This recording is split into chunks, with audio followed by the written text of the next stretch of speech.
أعوذ بالله من الشيطان الرجيم. بسم الله الرحمن الرحیم. السلام علیکم ورحمۃ اللہ وبرکاتہ. آج ہم انشاءاللہ العزیز سورہ بقرہ کی آیت نمبر 148 تا 150 تک کا ترجمہ اور تفسیر کریں گے. وَلِكُلٍّ وِجْهَةٌ هُوَ مُوَلِّيهَا فَاسْتَبِقُوا الْخَيْرَاتِ، اور ہر ایک کے لیے ایک سمت ہے جس طرف وہ رخ کرتا ہے، پس تم نیکیوں میں سبقت لے جاؤ. اینما تکونوا یأتی بکم اللہ جمیعا، جہاں کہیں تم ہوگے اللہ رب العزت تمہیں اکٹھا کر لے گا.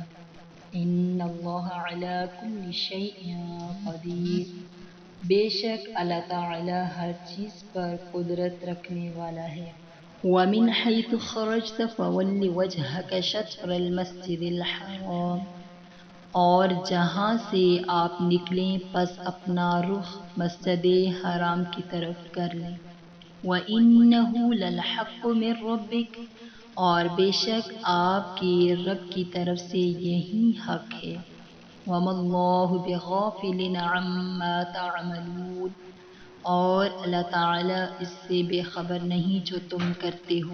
وَمِنْ حَيْثُ خَرَجْتَ فَوَلِّ وَجْهَكَ شَطْرَ الْمَسْجِدِ الْحَرَامِ، اور جہاں کہیں سے آپ نکلیں تو اپنا رخ مسجد حرام کی طرف کر لیں.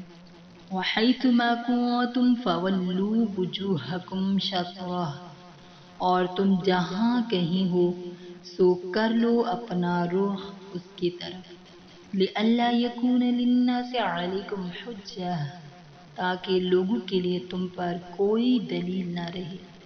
إِلَّا الَّذِينَ ظَلَمُوا مِنْهُمْ، سوائے ان کے لیے جو بے انصاف ہیں ان میں سے. فَلَا تَخْشَوْهُمْ وَاخْشَوْنِي، سو تم ان سے نہ ڈرو اور مجھ سے ڈرو. وَلِأُتِمَّ نِعْمَتِي عَلَيْكُمْ وَلَعَلَّكُمْ تَهْتَدُونَ، اور تاکہ میں اپنی نعمت تم پر پوری کر دوں تاکہ تم ہدایت پاؤ. مذکورہ آیات میں تحویل قبلہ کے لیے الفاظ فَوَلِّ وَجْهَكَ شَطْرَ الْمَسْجِدِ الْحَرَامِ 3 مرتبہ آئے ہیں، اور حَيْثُ مَا كُنتُمْ فَوَلُّوا وُجُوهَكُمْ شَطْرَهُ 2 مرتبہ آیا ہے. اس تکرار کی ایک عام وجہ تو یہ ہے کہ تحویل قبلہ کا حکم مخالفین کے لیے تو شور و شوق کا ذریعہ تھا، خود مسلمانوں کے لیے بھی عبادات کا ایک عظیم انقلاب تھا. اگر یہ حکم تاکیدات کے ساتھ بتکرار نہ لایا جاتا تو قلوب کا اطمینان اور سکون آسان نہ ہوتا. اس لیے اس حکم کو بار بار دہرایا گیا، جس میں اس کی طرف اشارہ کیا گیا کہ یہ تحویل آخری اور قطعی ہے، اب اس کی تبدیلی کا کوئی امکان نہیں. بیان القرآن کے خلاصہ تفسیر میں جو تطبیق کی صورت لکھی گئی ہے، قرطبی نے بھی اس کی ایک ایسی تقریر نقل کی ہے جس سے تکرار محض نہ رہے.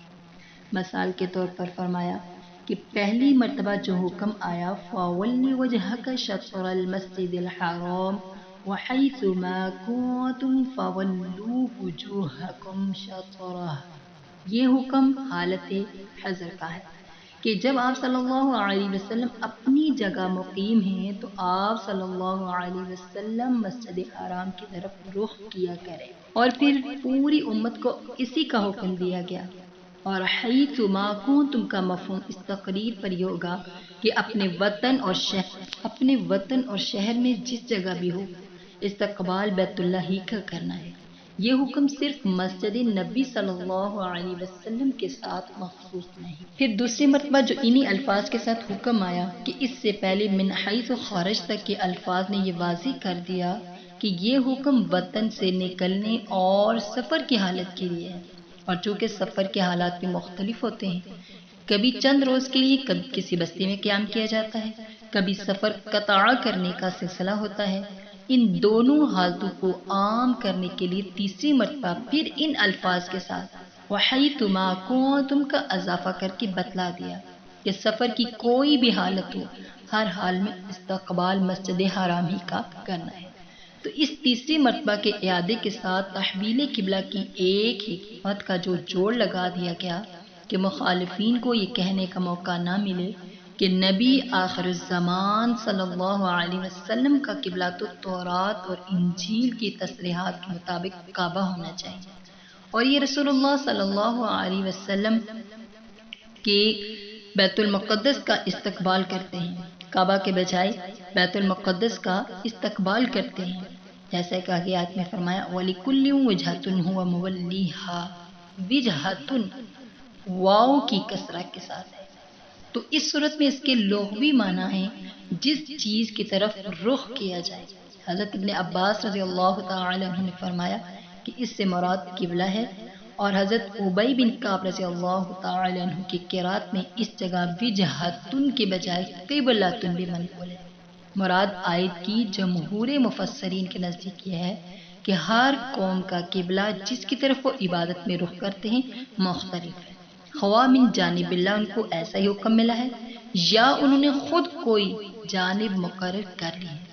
بہرحال یہ امر واقع ہے کہ مختلف قوموں کے قبلے مختلف ہوتے چلے آئے ہیں۔ تو اسی حالت میں اگر نبی امی صلی اللہ علیہ وسلم کے لیے کوئی خاص قبلہ مقرر کر دیا گیا تو انکار اور تعجب کی کیا بات ہے۔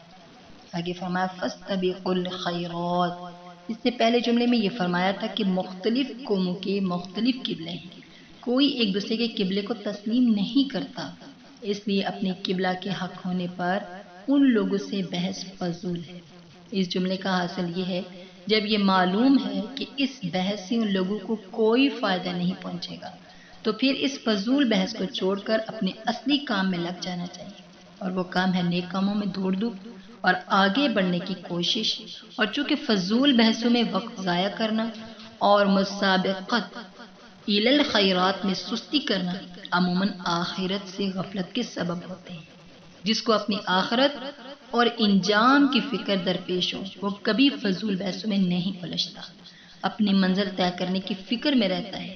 اس لیے اگلے جملے میں آخرت کی یاد دلانے کے لیے ارشاد فرمایا اینما تکونوا یأتی بکم اللہ جمیعا، جس کا مطلب یہ ہے کہ بحثوں میں ہار جیت اور لوگوں کے اعتراضات سے بچنے کی فکر سب چند روزہ دنیا کے لیے ہے، اور عنقریب وہ دن آنے والا ہے جس میں اللہ تعالیٰ تمام اقوام عالم کو ایک جگہ جمع کر کے حساب لیں گے۔ عقل مند کا کام یہ ہے کہ اپنے اوقات اس کی فکر میں صرف کرے۔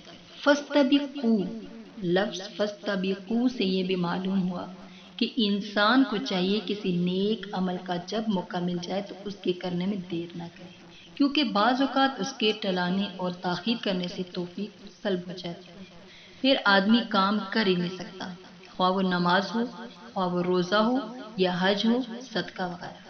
تو قرآن کریم میں یہی الفاظ، یہی مضمون سورہ انفال کی آیت میں زیادہ وضاحت سے آیا ہے، جیسا کہ اللہ نے فرمایا یا ایھا الذین آمنوا استجیبوا للہ وللرسول اذا دعاکم لما یحییکم واعلموا ان اللہ یحول بین المرء وقلبہ۔